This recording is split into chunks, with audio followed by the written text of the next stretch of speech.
Hello everyone! I'm going to give you a couple little quick tips in this tutorial to hopefully speed up your Blender artwork.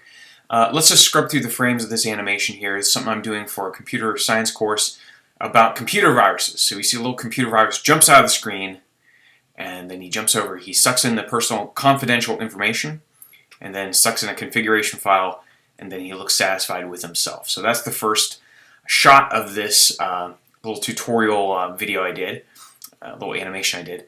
And what I'm going to show you in this tutorial here is how to set things in the scene to different display types so it makes it easier for you to see and work with the items in your scene.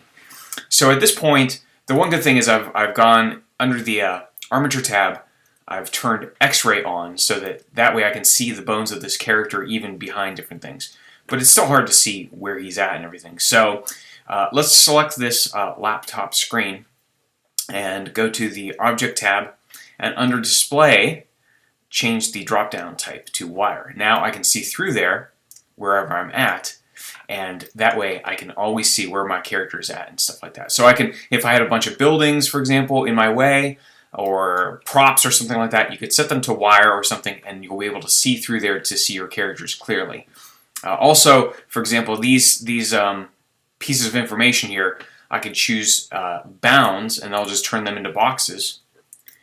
And this can not only make it easier for you to see in your scene, but it can significantly increase your response time of the program, because it has much less items on screen to display. So if you see that things are slowing down as you're scrubbing through the frames, you can turn a bunch of things into bounds and display mode, and you will see a significant increase in the speed of the program.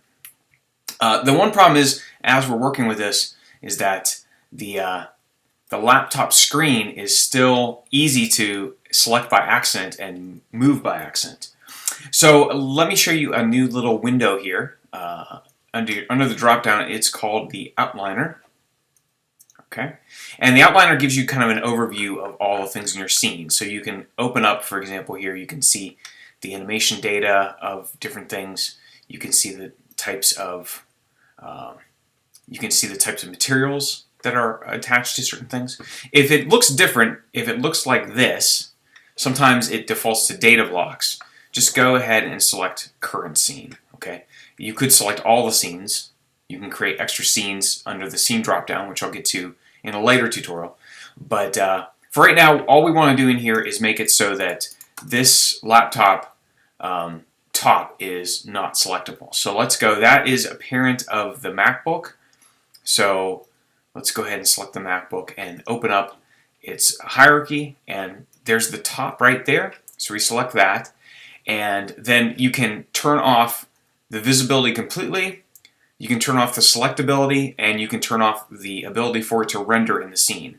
Sometimes you don't want something to render in the scene for various reasons. So we're just going to click this little middle one here. So now I can I can select this, I can select everything else, I cannot select that anymore. Okay?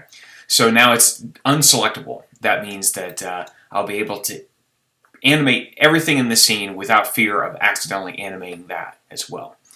So those are some real quick little tips. I hope they help out your animation career.